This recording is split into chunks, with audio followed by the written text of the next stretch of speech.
एक कल्पना करते हैं। मान लेते हैं कि रविवार की सुबह है और एक व्यक्ति चर्च जाता है।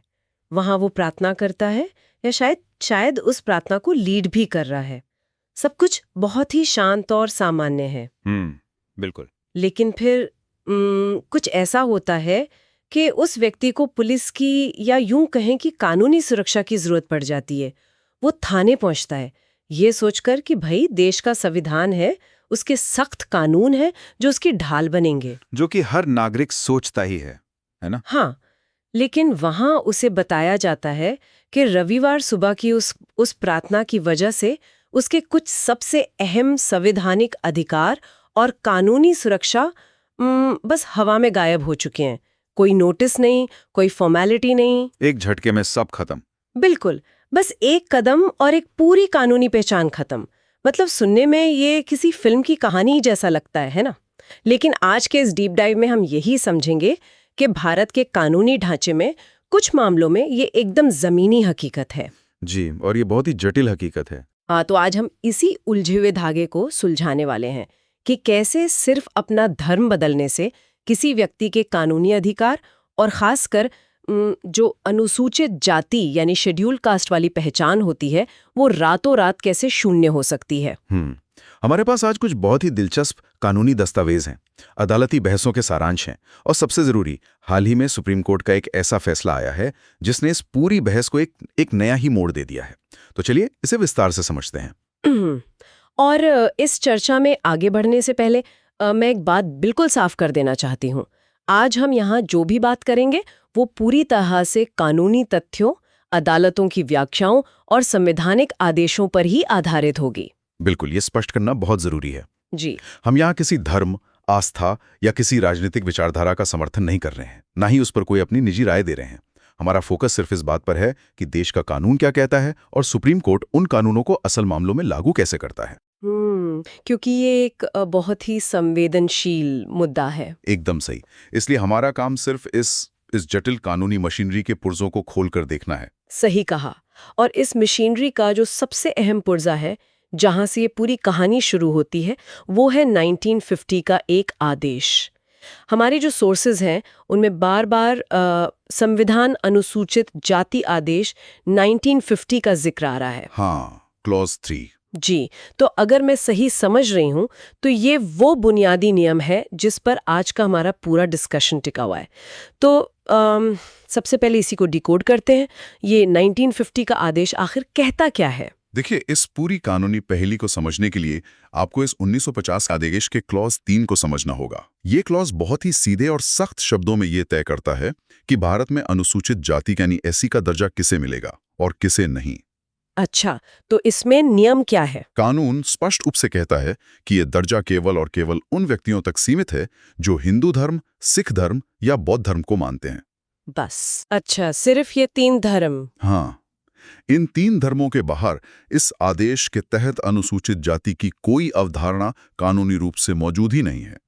यहाँ जो बात सबसे आकर्षक है वो ये है कि कानूनी भाषा में इसे एक एब्सोल्यूट बार यानी पूर्ण प्रतिबंध के रूप में देखा गया है। एक सेकेंड, एब्सोल्यूट बार मतलब इसमें कोई अगर मगर नहीं है, कोई बीच का रास्ता या कोई एक्सेप्शन नहीं है? बिल्कुल नहीं।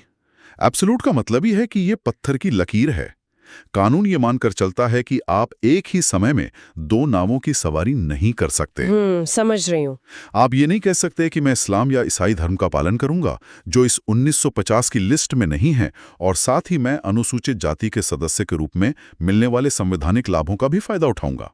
ऐसा नहीं हो सकता। मतलब एक साथ दोनों चीजें नहीं चल सकती। जी, जैसे ही कोई व्यक्ति इन 3 निर्दिष्ट धर्मों के अलावा किसी और आस्था की तरफ कदम बढ़ाता है, कानून उसे उसी क्षण एससी कोटे से बाहर कर देता है। दस्तावेजों में इसके लिए एक बहुत ही दिलचस्प शब्द इस्तेमाल हुआ है, ऑटोमैटिक फॉरफीचर। Automatic forfeiture. तो क्या इसे हम एक एक्सक्लूसिव क्लब मेंबरशिप की तरह देख सकते हैं? एक्सक्लूसिव क्लब मेंबरशिप, दिलचस्प है। कैसे? मतलब मान लेते हैं मैं एक बहुत ही वीआईपी क्लब की मेंबर हूँ। उस क्लब का रूल एकदम क्लियर है कि मैं किसी और क्लब में नहीं जा सकती। अब एक दिन मैं किसी दूसरे क्लब का ब्रोशर हाथ में लिए दिख जाती हूँ या वहाँ की मेंबरशिप ले लेती हूँ। हाँ, फिर? तो मुझे कोई कारण बताओ नोटिस नहीं मिलेगा, मेरे पास कोई चिट्ठी नहीं आएगी, बस पुराना क्लब तुरंत उसी सेकंड मेरी मेंबरशिप रद्द कर देगा और बाउंसर मुझे बाहर कर देंगे। अरे वाह, ये उपमा एकदम सटीक है। बिल्कुल ऐसा ही होता है।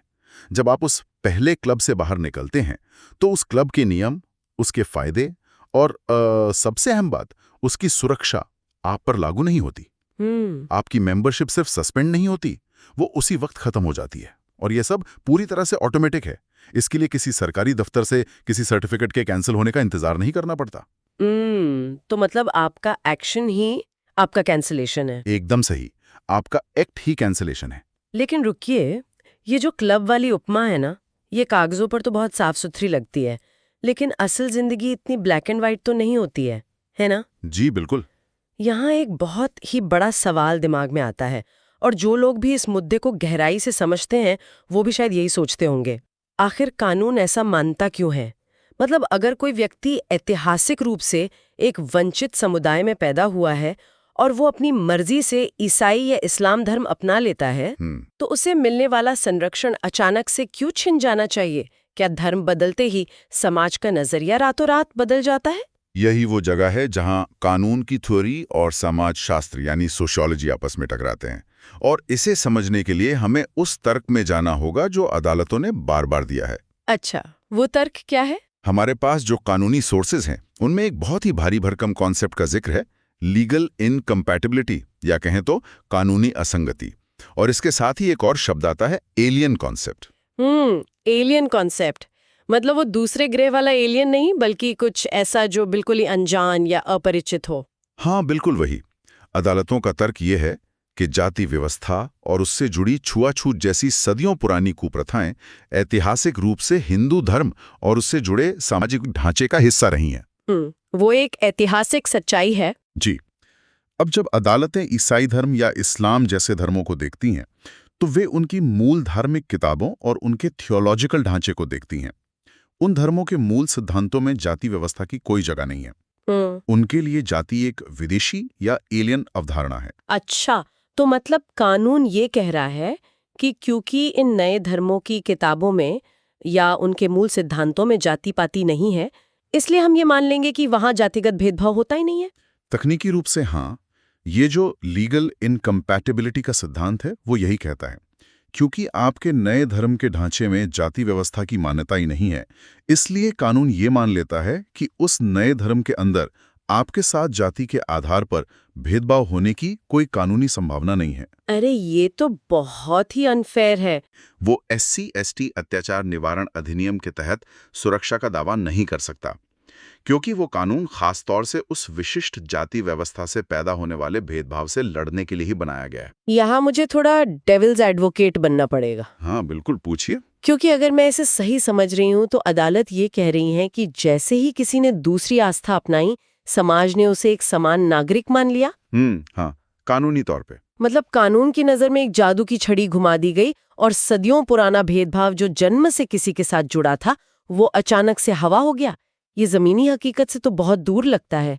जन्म से जो पहचान मिली थी, क्या वो नए धर्म के आते ही शून्य हो गई? देखिए, ये बहुत ही वाजिब सवाल है और मैं कहूंगा कि यही इस पूरे डिबेट का सबसे नाजुक हिस्सा है। बात यह है कि कानून भावनाओं या जमीनी स्तर की जटिलताओं पर काम नहीं करता, वो परिभाषाओं पर काम करता है, डेफिनेशंस पे। अच्छा। कानूनी दस्तावेजों के अनुसार जन्म एक फैक्ट है, लेकिन जब आप धर्म परिवर्तन करते हैं तो आप जानबूझकर एक नई कानूनी और सामाजिक पहचान चुन रहे हैं। समझ रही हूँ। कानून कहता है कि आप एक ऐसे धर्म का हिस्सा होकर जो सिद्धांत रूप में जाति को नहीं मानता, उन कानूनों का फायदा नहीं उठा सकते जो जातिगत भेदभाव से सुरक्षा देते हैं। ये विरोधाभासी हो जाएगा। मतलब एक कॉन्ट्रडिक्शन हो जाएगा। बिल्कुल। कानून की नजर में आपका नया धर्म आपकी पुरानी जाति आधारित पहचान को पूरी तरह से ओवरराइड कर देता है। वाह, ये तो एक बहुत ही सख्त कानूनी ढांचा है। सिद्धांत और कानून की बातें तो हो गईं और ये भी समझ में आ गया कि अदालतें किस लॉजिक पर काम कर रही हैं। लेकिन जब ये नियम असल जिंदगी में लागू होता है तब क्या होता है? तब मामला बहुत पेचीदा हो जाता है। हाँ, तो आइए इसे हमारे स्रोतों में दिए गए एक असल केस स्टडी से समझते हैं। ये कोई पुरानी बात नहीं है, ये 2021 का मामला है। चिंथाधारा आनंद बनाम राज्य। ये मामला आंध्र प्रदेश का है और मुझे लगता है कि ये इस पूरी बहस का एकदम परफेक्ट उदाहरण है। जी बिल्कुल, ये केस इस ऑटोमेटिक फोरफीचर वाले सिद्धांत का सबसे बड़ा लिटमस टेस्ट था। तो कहानी कुछ ऐसी है। चिंथाधारा आनंद एक पादरी हैं। जन्म के आधार पर वे मडिवा समुदाय से ताल्लुक रखते हैं, जो कि आंध्र प्रदेश में एक अनुसूचित जाति है। 2021 की बात है, एक रविवार को वे प्रार्थना का नेतृत्व कर रहे थे और उस संडे प्रेयर के दौरान कुछ लोग आते हैं और उनके साथ बुरी तरह दुर्व्यवहार करते हैं, उन पर हमला करते हैं। जी, और दस्तावेजों में ये साफ तौर पर दर्ज है कि आनंद का आरोप था कि ये हमला कोई आम लड़ाई झगड़ा नहीं था। उनका कहना था कि ये दुर्व्यवहार उनकी जाति के आधार पर किया गया था। उन्हें उनकी जाति सूचक गालियां दी गई थीं। तो एक आम नागरिक की तरह और अपनी उस जन्म आधारित पहचान को ध्यान में रखते हुए चिंथाड़ा आनंद न्याय के लिए पुलिस के पास जाते हैं। वो SC/ST एक्ट के तहत FIR दर्ज करवाते हैं। बिल्कुल सही कदम था उनका। हाँ, अब तक की कहानी में ये एक बहुत ही सीधा मामला लगता है। एक व्यक्ति जो SC समुदाय से है, उस पर हमला हुआ और उसने संबंधित कानून के तहत मामला दर्ज करा दिया। लेकिन यहीं से इस केस में वो ट्विस्ट आता है जिसकी हम अभी चर्चा कर रहे थे। वो एक्सक्लूसिव क्लब वाला नियम बीच में आ जाता है ना? जी बिल्कुल। और जब ये मामला घूमता हुआ सुप्रीम कोर्ट तक पहुंचा तो जस्टिस प्रशांत कुमार मिश्रा और जस्टिस NV अंजारिया की बेंच के सामने एक बहुत ही दिलचस्प कानूनी सवाल था। सवाल क्या था? सवाल ये नहीं था कि हमला हुआ या नहीं। सवाल ये था कि क्या चिंथाड़ा आनंद, जो एक चर्च में पादरी का काम कर रहे हैं, वो कानूनी रूप से SC/ST एक्ट का इस्तेमाल कर सकते हैं? और फिर सुप्रीम कोर्ट का फैसला क्या रहा? सुप्रीम कोर्ट ने इस मामले में हाई कोर्ट के उस फैसले को बरकरार रखा, जिसमें चिंथाड़ा आनंद के मामले में SC/ST एक्ट के तहत लगाए गए आरोपों को पूरी तरह से खारिज कर दिया गया था। खारिज कर दिया? हाँ, अदालत ने कहा कि आनंद इस एक्ट के तहत सुरक्षा के हकदार नहीं हैं। लेकिन क्यों? उनका जन्म तो उसी मडिगा समुदाय में हुआ था ना, उनके पास तो शायद जन्म का प्रमाण पत्र भी रहा होगा। फिर अचानक से अदालत ने उनके उस बुनियादी अधिकार को क्यों नकार दिया? यहाँ पर वो सबसे अहम डिटेल सामने आती है जिस पर पूरी अदालत का ध्यान था। अदालत के सामने ये तथ्य आया गया कि आनंद पिछले 1 दशक से भी ज्यादा समय से एक पादरी के रूप में काम कर रहे थे। अच्छा, 10 साल से ज्यादा? जी, उन्होंने सिर्फ अपना धर्म बदला ही नहीं था, बल्कि वो उस धर्म के एक सक्रिय प्रचारक थे। वो संडे प्रेयर करवा रहे थे, वो समुदाय के एक धार्मिक नेता की तरह काम कर रहे थे।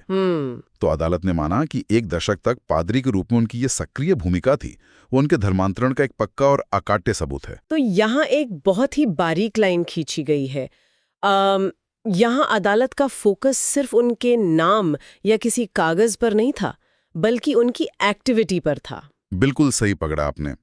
सक्रिय भूमिका, या अंग्रेजी में कहें तो एक्टिव प्रोफेशन, यही वो टर्निंग पॉइंट था जिसने इस केस की दिशा पलट दी।